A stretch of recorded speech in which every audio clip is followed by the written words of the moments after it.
I wanted to be at Texas State. I chose to be at Texas State. I'm from Texas. That was important to me. I always knew if the right guy got this job, you better watch out. You better watch out. This is Win Now or Get Bent, episode 197. If you don't already know, I'm Kev Chardello, coming to you on Monday, July 14th. And man, do I need some football. Dog days of summer right now in the middle of July, and I am just itching. I need it so bad. At least once we get to fall camp, it feels a little better. You start to see some pads. You start to see some action happening. Right now, I'm just, man, I really need it bad. I need it bad. Luckily, we're going to be talking about some football in this episode. Be doing a little bit of Pac-12 update, realignment update, all in general with the Mountain West and the Sun Belt. Pac-12, lots of moving parts. Who would have thought the Bobcats were the domino that causes realignment? But then after that, we got some new Bobcats to talk about. One that'll play this season and 14 others that will play next season if they end up signing with the class of 2026. 14 really good players that I want to go over. I feel like I haven't touched on recruiting a whole lot, so this will be a good time to go over Bobcats 2026 class because they've been working hard on that recruiting trail, getting some real players in. But before we get there, this episode is brought to you by TGC LLC, the GalindoCollective.com. That's GALINDO, GalindoCollective.com. A team of professional consultants dedicated to helping others realize their business potential through people, planning, and practice. Their services cover a wide range of areas such as business strategy, marketing, human resources, and financial planning. If you own property or a business and want to maximize its profitability, contact TGC at thegalindocollective.com. That's GALINDO, GalindoCollective.com, and follow their social media platforms on Twitter, X, whatever you want to call it, at TGC_LLC, and on Instagram and Facebook at the Galindo Collective. Shout out to my guy, Rick Galindo, a true Texas State sicko, a Texas State grad. This is the third season he's riding with us. Another full season coming up for the Galindo Collective. Cannot thank them enough for sponsoring us and staying with us. Again, throw your support at them. TheGalindoCollective.com. That's GALINDO, GalindoCollective.com. I was just talking to Rick Galindo this week, and we decided to give a nice little special shout out at the end of his ad read to some of the businesses around here that are helping out with the flood victims. As many of you know, this place was impacted pretty heavily by a flood on the 4th of July and the ensuing weekend with New Braunfels on that Saturday. It was a pretty horrific event. Many people lost their lives. I believe it's well into the hundreds now. People lost their lives, a terrible, terrible situation. He wanted me to use this time to highlight some businesses that are taking care of folks out there. P. Terry's is one I definitely want to give a shout out to. They donated all of its profits from July 10th. We're going to help flood victims. And HEB, of course, it feels like anytime there's a natural disaster in Texas, HEB is there, the big grocery store, to help and send aid. This time they got there before the government did to send support to everybody that was affected by the flood. It's a terrible time right now. Obviously, it's why we took last week off. It just didn't feel right to talk about football and celebrate the Pac-12. Obviously, Texas State had a Pac-12 celebration marked for July 7th that was scrapped after the flood and everything. I thought that was the right move. I kind of had a feeling that was going to happen after seeing how bad this flood was. Happens often here. You know, it's not every year. It feels like it's every few years, 4 or 5 years or so. There's a really bad flood.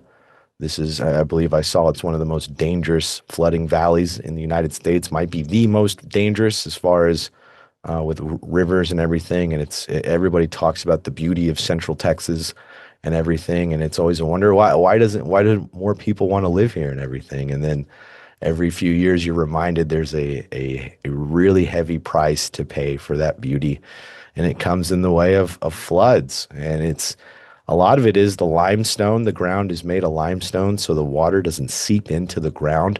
it builds up, and especially in these rivers, the Guadalupe, as we saw, it'll build up and it'll flow over because there's not enough ground to go in, especially when there's a drought, when that ground is really hard. And it just felt like that happened because it hadn't been rainy the last few springs. Last rainy spring we had was 2021, and it's been a lot of drought since then. So the ground was extra hard and all that rain, and it caused a terrible, terrible flood. The one, if it's hard to find a positive when so many people lose their life, but it's nice to see how Texans always come together in these moments and help each other out. We highlighted P. Terry's and HEB. There's plenty of other local businesses and lots of other people coming out to help and stand up for each other, which is nice. There's a lot of arguments about the National Weather Service, Kerr County, did everybody do enough? And I don't know why the finger pointing makes people feel better, I guess, in these tragedies, but it's just not important at this time. I think it's better to highlight how everyone is helping each other out in a humble reminder of how finite life is and the strength of nature. It's always there. Beautiful place with a heavy price. That's for sure. Love Central Texas. Love this area. Heart is broken for a lot of people. It's hard to talk to anybody around here who doesn't know somebody who was directly affected. I mean, even my daughter's and my son's pediatrician, her daughter is a counselor at Camp Mystic, but wasn't working at that one because she was working at another camp that weekend. So, I mean, it's just pretty remarkable in a terrible way. I shouldn't say remarkable, and it sounds positive. It's pretty awful what happened, but we'll overcome this as we do lots of other things. All right, on to Bobcats. Let's talk some Bobcats. Sorry for the bit of a dour note at the beginning. Had to address that. Would have felt shallow to not address it or talk about it at all. So thank you again, Rick Galindo, for bringing that up to highlight some of those local businesses. So again, shout out to P. Terry's and HEB for helping everybody out. I know on July 10th, P. Terry's here in San Marcos, it's right by I-35 on the highway, and it had a line going down the access road. So that's nice. It's always good to see people turning out, because even that day I was like, I probably should support. It turned out it didn't really need my support, and I've got 2 kids, can't wait in line that long. Sorry, but it's great to see that we'll come together. All right, let's talk Bobcats. Let's talk college football in general. We're going to start with some realignment right off the bat. Not necessarily with the Pac-12, but because of the Pac-12, a lot of this news is falling into place, I should say, not pieces. Depending on your perspective, could be pieces. But the Mountain West is adding Grand Canyon University immediately, right now. Grand Canyon was supposed to join the WAC next year, July 1st, 2026, the same date Texas State and the other 6 teams will officially join the Pac-12. They were going to join the WAC all the way in July. Now they are in the Mountain West. This conference, pretty crazy situation that developed there. It seems the Mountain West offered an earlier entry for Grand Canyon, and that was something that they wanted, so they took it. So now they're in the WAC. Interesting moves. You see the Pac-12 at Texas State. That gives the Pac-12 8 teams, makes them an official conference. They can officially call themselves one once they start in July of 2026. Mountain West immediately starts looking, we got to make a move too. We got to do something. This brings the Mountain West to 10 teams now with that move starting this season after 5 left for the Pac-12. They had 14, 5 left. That left them at 9. Now they're adding Grand Canyon. The 5 that left for the Pac-12, Boise State, Utah State, San Diego State, Fresno State, and Colorado State. So it's interesting, the conference jockeying for position. Don't know what this means for the WAC. Doesn't mean anything great, really. I'm still surprised they're hanging on, but we'll see how that works out for them. On the Sun Belt front, for Texas State going to the Pac-12, the Sun Belt seems like they're going to add Louisiana Tech, the Bulldogs in Ruston, Louisiana. Would give them 3 Louisiana teams with Monroe and Lafayette. Need 10 of the 13 presidents in the Sun Belt to approve it. There's 14 teams, but Texas State doesn't get a vote since they're the one leaving. I still think Texas State should get a vote. Come on. 11 of 14, but they need 10 of 13 school presidents to approve Louisiana Tech's entry into the Sun Belt, and that vote will be on Monday. Today, when this pod is coming out, I am recording this on Sunday, but the vote will be on Monday. It is expected to be approved. That's the reading, just reading around the Sun Belt, people who are reporting on it. It seems like this is a formality that 10 of 13 is achievable, and Louisiana Tech will be the replacement for the Bobcats. Regionality, it makes a lot of sense for the Sun Belt right there in Louisiana. Like I just said, you have Monroe, you have Lafayette, Louisiana Lafayette. They're right there for easy home games and everything. It keeps them in that Sun Belt. Texas State was always kind of on an island in the Sun Belt out in Texas. So this works out. It's obviously not as tantalizing as a Texas State. Louisiana Tech, it feels it's almost people foresaw that happening just because it seemed very obvious. Like, okay, you can go get Louisiana Tech and they'll fit right in there. It was like Louisiana Tech or Western Kentucky, but Western Kentucky had already been in the Sun Belt. So would they backtrack to it? It's obviously, it doesn't seem like their top choice. It's probably what they were left with. It's all that they could do. So there you go, Louisiana Tech into the Sun Belt. It's interesting because I was just hanging out with our great producer, Zachary Webb. Go check out Wizard Wednesday. Should be back this week, I'm pretty sure. Wizard Wednesday, look out for it. We were looking back at the bowl game, the Texas State versus UNT in the First Responders Bowl that happened in January of this year. And you could see in the background of a touchdown, you could see our great school president, Dr. Kelly Dampus, is there with the cowboy hat on, a big jacket. It's hard not to notice him in the background. And Zach pointed out to me, hey, if you see there right there, it's Keith Gill standing right next to Kelly Dampus. And we saw Keith Gill around San Marcos quite a bit in 2024. Keith Gill is the commissioner of the Sun Belt, I should clarify. We saw him a lot more in San Marcos. Really seemed like he was vying to keep the Bobcats, trying to stay in good graces, showing up to events and everything for Texas State, more so than we saw in the past. And so that seemed to have been something that changed with the Bobcats as they were being courted by the Pac-12, if you will. Onto a Pac-12 update, just a quick one. Not that quick though. There's still no word on if Texas State's getting a half share or a full share. We're not sure on that. Obviously, Freedom of Information request acts have gone in to get that contract. We'll see how long that's going to take to come in. I've already speculated it's a half share, though. I feel like if they had gotten a full share, it would have been front and center on their announcement and everything, and it wasn't. And we all have to wait. They're like, oh, we're not commenting on finances and all of that. So we'll wait to see what that is. There's even some speculating it could be a quarter share, which wouldn't be great. Unclear on how much that deal will be. But we're hearing as high as $18 million for a team. That seems way too high. That's something I even made a little short. I talked to Michael Adams at the Austin Sports Journal, and he was saying he heard it could be as high as that. I know there's some people in the comments on that short on our YouTube channel, When Now or Get Bent on YouTube. Go check it out. Like, subscribe, comment, all that good stuff. And people were commenting on the short like, no way, 18 million, way too high.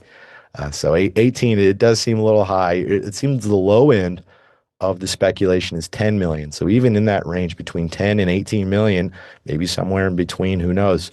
That's pretty good news for the Bobcats. So I like what I'm hearing on that front. Good sign for Texas State.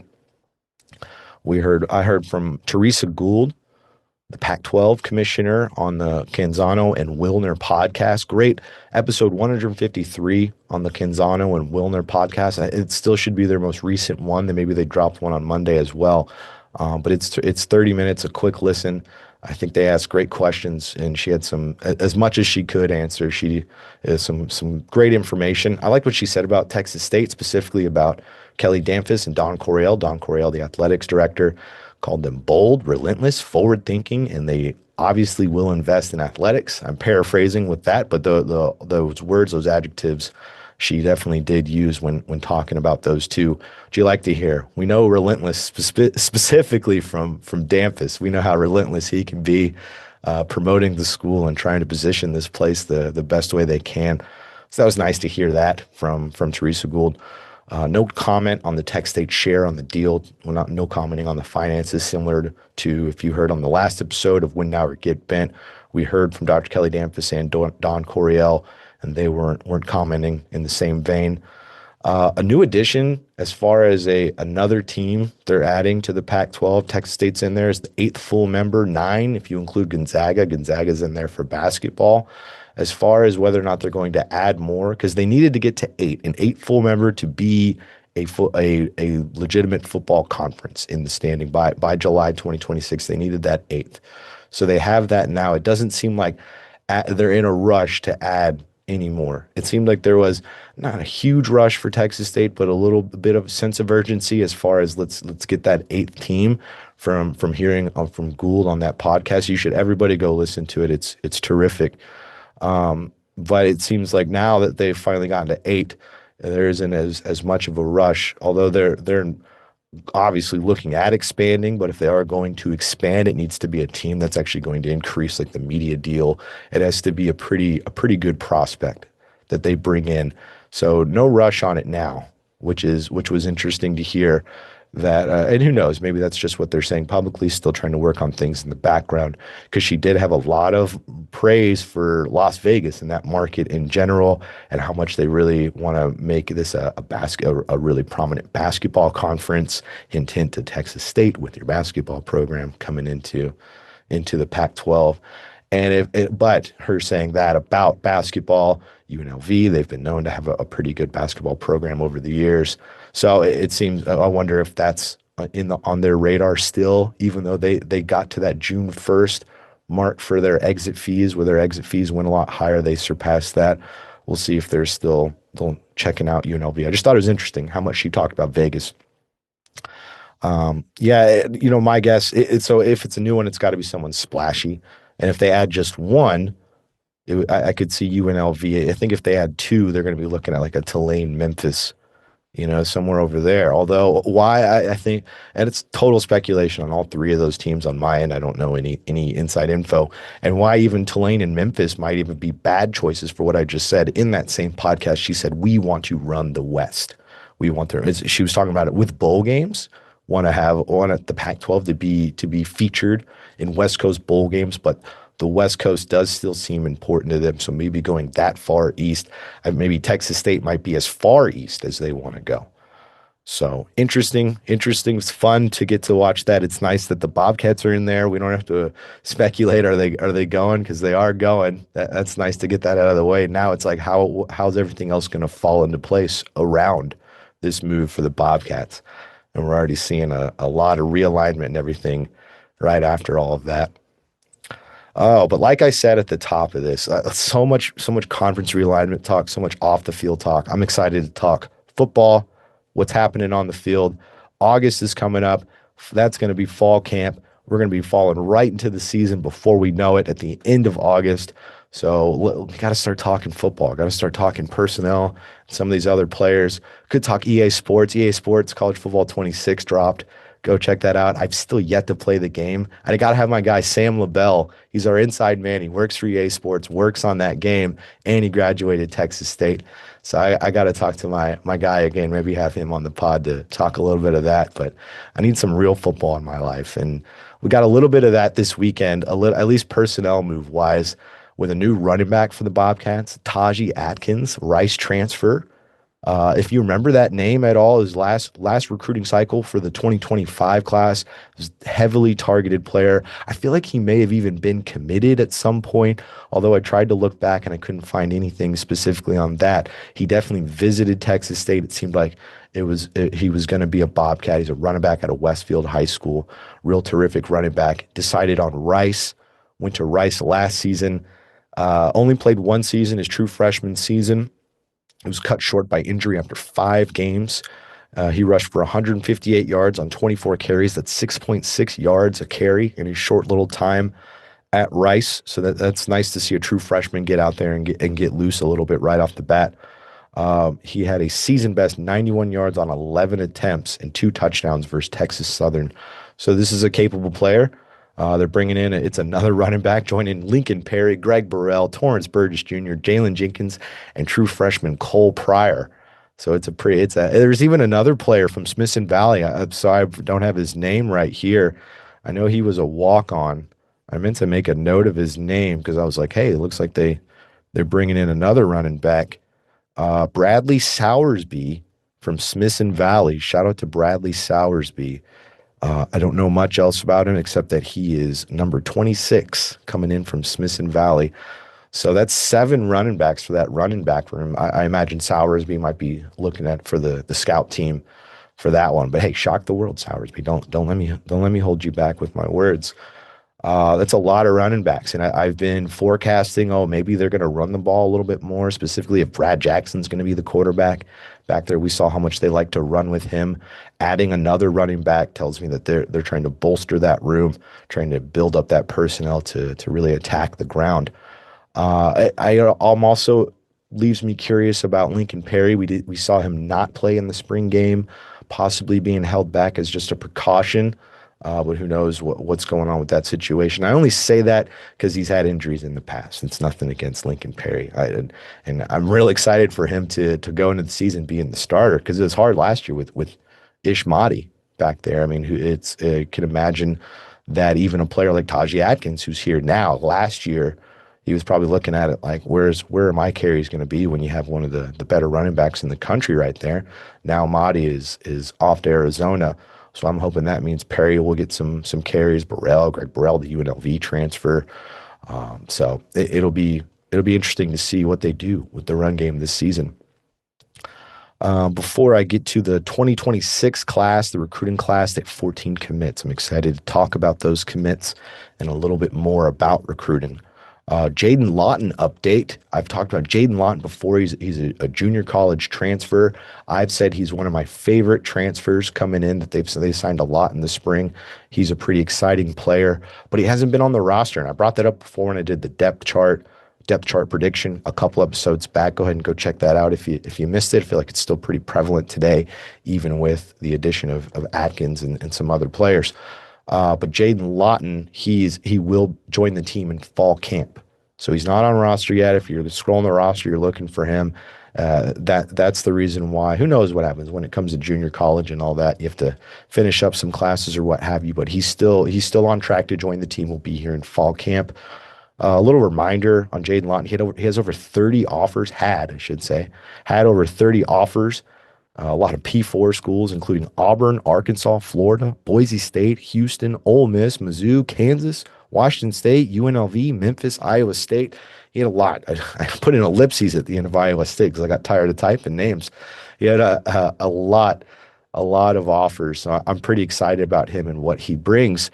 But I'm also hearing some really good things about Jaden Rios, who's coming in, East Texas A&M player, first year coming in. He went through spring camp with this team. And Camden Grogan, you remember Camden Grogan from last season, didn't play a whole lot, but got into the mix. I'm hearing great things about those two. So they're pretty deep at corner, even with bringing in a Jaden Lawton, a Kamari Terrell coming over from Oregon. You think of Trez Moore coming back, number 24 last year. He had 2 picks. He'll be back as well. They're pretty good at corner. Even some other new players that are coming in, some transfers whose names I'm forgetting. So watch out for that corner position. But I just want to give a quick update on Jaden Lawton because I know some of you have asked, like, hey, I don't see that guy you talked about on roster. So I just wanted to give an update there. Let's talk about 2026, the class of 2026. This will be the first class in the Pac-12 because that's when the Bobcats are officially in the Pac-12 on July 1st. Found that interesting too. The very first game of the Pac-12 era will be at Texas, the Longhorns. So what an introduction. That non-conference schedule for 2026 is terrific. I believe it's what UTSA, is it UNT also, and Incarnate Word. I know it's all Texas teams. Of course, I'm forgetting it right now as I'm live on recording, but we're gonna pull it up real fast. Here we go. We got Texas, UTSA, UNT, and Incarnate Word. Okay, I had that right. At Texas. And then UTSA coming to San Marcos, North Texas coming to San Marcos, and UIW coming to San Marcos. How'd they pull that off? I thought for sure one of those was going to be away. So, wow, talk about terrific travel for myself. I will be at all 4 of those games.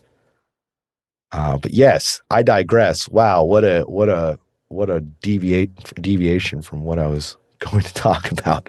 The class of 2026. These commits for the Bobcats. This will be the first class of the Pac-12. That's why I went off on that tangent. They have 14 players for this class. Of those 14, 10 of them have ratings on 247 of 3-star or higher. I guess they're all at 3-star in there. The other 4 just haven't been rated yet, but they have lots of good offers that we'll go over. They're players that are coveted themselves. Right off the bat, let's talk about defensive linemen, defensive line commits that the Bobcats have. They have 3 of them. It's tied for the most of any position, 3 on the offensive line as well. Their highest rated player in this class on 247 Sports with an 88 rating. Now, this 3-star, it falls anywhere in the 80s for as far as 247 when they do their composite rating. He has an 88 rating on 247. Cullen Thomas from Grand Oaks High School. He's an edge out of Grand Oaks. He took official visits to San Diego State and UNLV. He also has other reported offers from UTSA, Baylor, Arkansas State, Louisiana, Pitt, UTEP, Tulsa, Mississippi State, Oklahoma State, and Syracuse. A lot of real deal offers for Cullen Thomas, a nice edge player. You know, they focus on that D-line. Coach OG, the D-line coach here, he recruits his tail off, trying to get the depth built up on this D-line, and he keeps doing it with some of these guys. Cullen Thomas is no different. At that edge player, you know, it's more of a stand-up D lineman, but we'll see where they decide to put him. Tavian Bell, he has an 87, also a 3-star, an 87 rating on 247 Sports. He's out of Franklin Parish High School. That's in Louisiana. All these players that we're going to talk about, 12 of them are from Texas. 2 of them are from Louisiana, part of that hashtag Take Back Texas. But you got to recruit the boot. You know, you can't forget about old Louisiana. Louisiana's like, you know, they got dogs in Louisiana. You have to recruit the boot. It's like a Texas cousin right over there. So I'm nice to see Tavon Bell commit to the Bobcats. He visited Mississippi State and Texas State, took visits to both those schools, chose the Bobcats. I like that. Offers from Arizona State, Florida State. That Florida State one just came into Texas Tech, UNT, Troy, ULM, and Tulsa, among others. So another big guy on the D-line. Third D-lineman commit that they have for 2026 is Braylon Young out of Denton High School. Doesn't have a rating on 247 Sports, but that doesn't mean much. A lot of times it's there's so many high school prospects, they just haven't gotten around to him. He has reported offers from Sam Houston State, Sacramento State, and Idaho. On the offensive line, this player just committed, Eric Perkins. He has an 85 rating on 247 Sports. He's out of Marshall High School in Marshall, Texas, not Marshall in San Antonio. Don't want to confuse anybody there. I know my brother played his freshman year at Marshall High School in San Antonio. Go Rams. He's number 53, playing guard. Long time ago. Just played 1 year there, and then we moved to Keller in the Fort Worth area.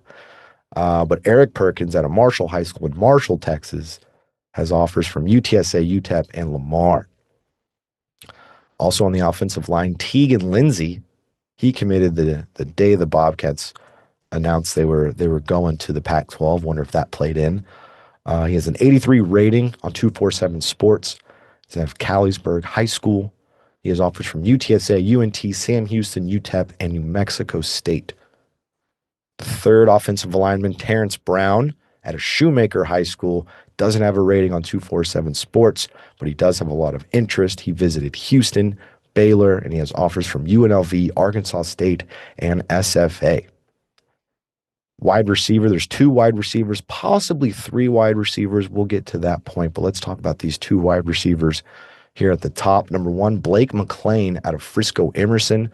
He's got an 84 rating on 247 Sports.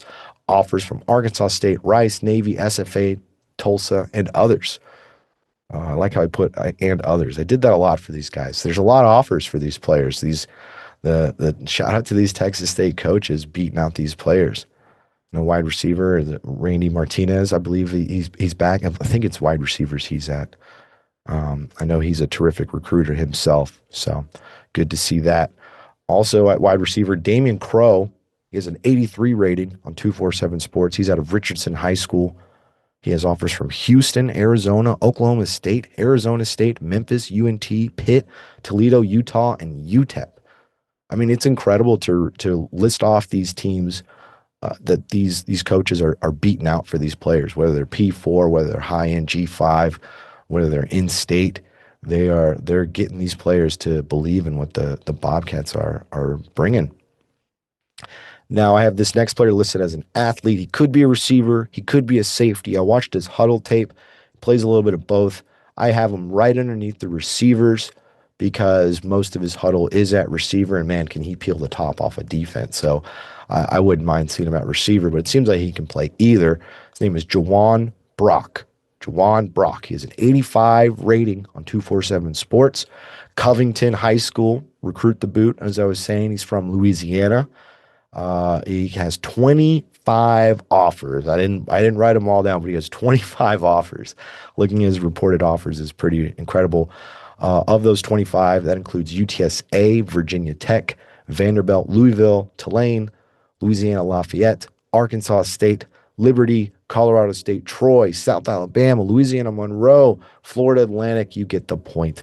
There's a lot of offers for Jawan Brock. A lot of suitors going after him. So interesting to think about where they will play him.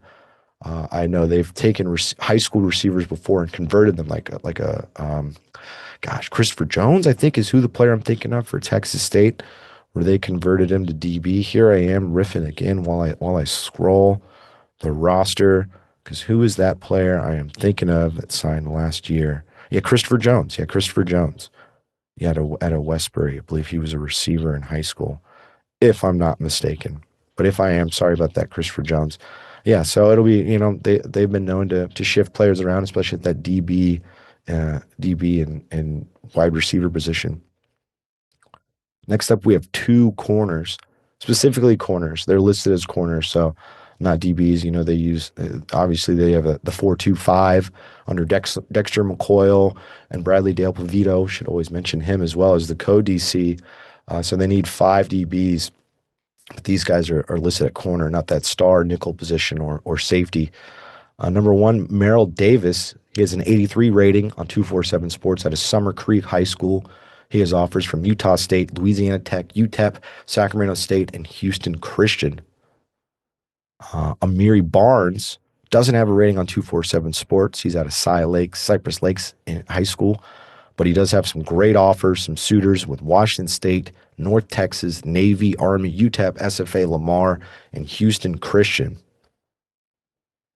Next player might be my favorite in the class so far. We'll see. It's still early on.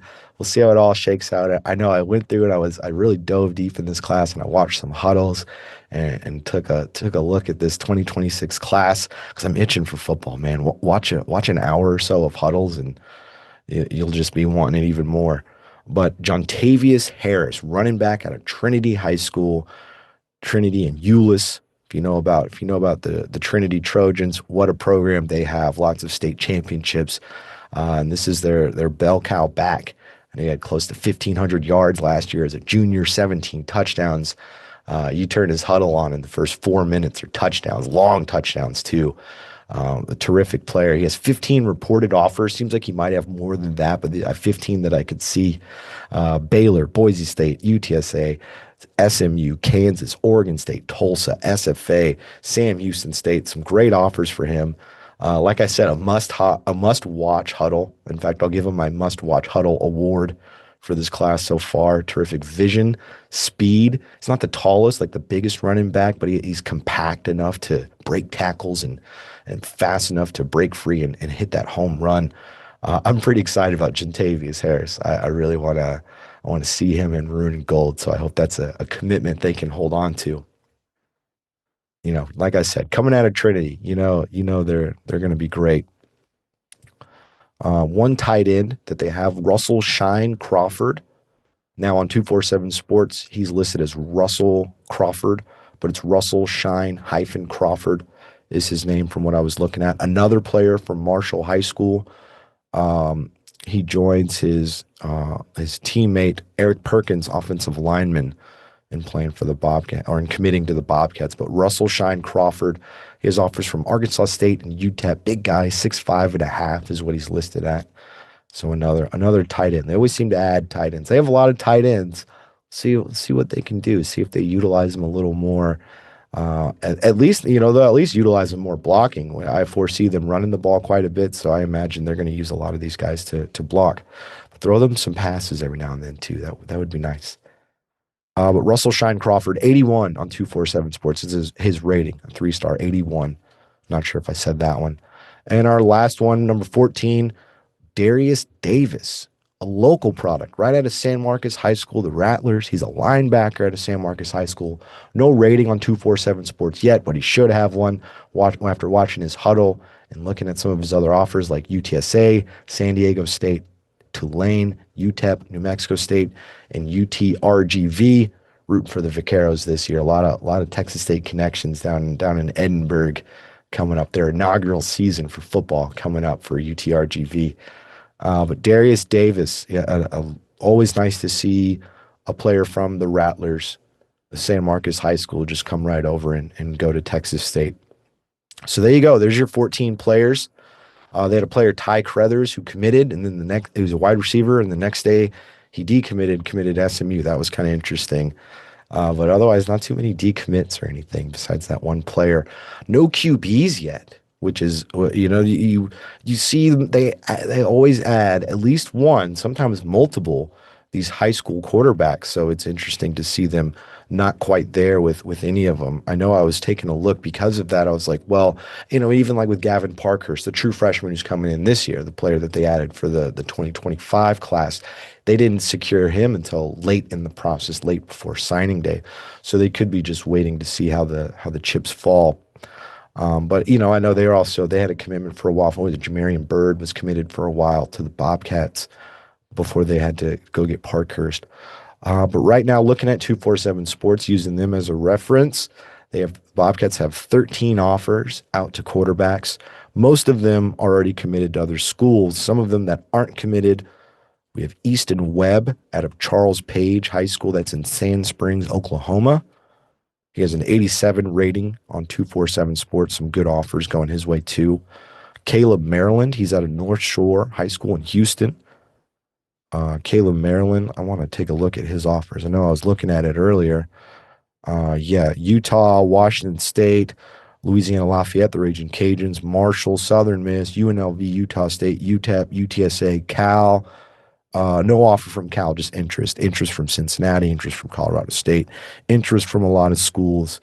More than offers, but that's a player that I think that, and a North Shore, that's a great program. We all know about North Shore. So I imagine that's one that is still within their wheelhouse of obtaining. Another player is Julian Murdoch. He's from Azell Herding Christian in Antioch, Tennessee. Gosh, feels like I butchered a lot of that right there. Excuse me if you're listening in Tennessee. He's got some offers from Miami, Ohio, Wright State, Eastern Kentucky, Middle Tennessee, and Pitt. So that's, I'm sorry, has interest from Pitt, but no offer. So that could be a player that is still on their radar as well. And the last one who doesn't have a school he's committed to is Santino Garcia.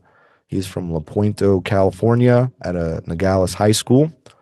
He's got offers from Kent State and Syracuse. So they're still, I imagine they want to add a quarterback. They always do add at least one quarterback, a true freshman, one they can get in there and develop. So TBD on that front. But right now they have got a pretty good class. 14 players before the season even starts.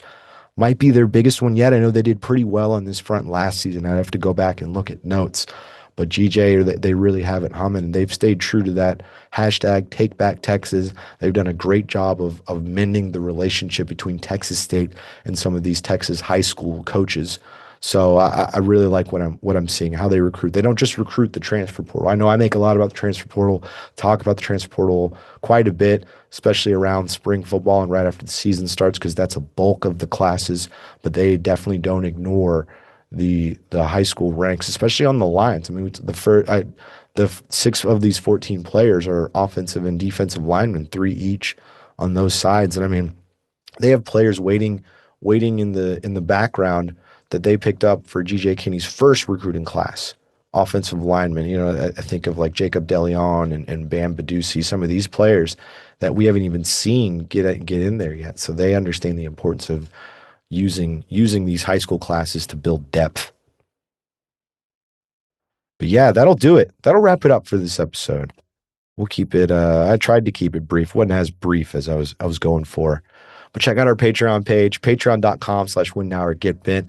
Support us on that front. WNOGB.com if you want some merch. Check out my shirt, WNOGB.com. The wizard and I, Zachary Webb, we're coming up with some great ideas for merch. So look out for that. We're going to be doing some cool things. I know I've been saying that for a few months now, but that is coming up on the merch front. Check out our YouTube channel, Win Now or Get Bent on YouTube. We are so close to 1,000. I've been saying the last few episodes, I want to get to 1,000 before the season starts. We are 80 away. I think we're at 920 right now. So we're getting close. Start some accounts for your friends. Convince your family members to get in there and catch this wave, because we are moving and grooving. Twitter at Win Now or Get Bent, Instagram at WNOGB. Make sure you like, subscribe, comment on all our platforms. If you're an audio head like me, that's how you like to consume the pod, by listening on the audio version on Apple or Spotify. Make sure and leave us a rating and a comment, especially on Apple. That really helps us out, helps us break through the algorithm just a little bit more, and helps us grow and grow. Big thank you to TGC LLC. Another big thank you and shout out to P. Terry's and to HEB for everything they do in our community. Big shout out to Zachary Webb, the Wizard. Check out Wizard Wednesday. It's coming up again this week. Pretty sure we had to, give my guy a little bit of a break every now and then, and especially with everything that happened last week. But look out for Wizard Wednesday. That is coming back. And of course, thank you, sickos, for always tuning in. What an exciting time for our Bobcats. I cannot wait for the 2025 season. I am itching for football. I need to put some lotion on. That's how bad I'm itching. I can't wait.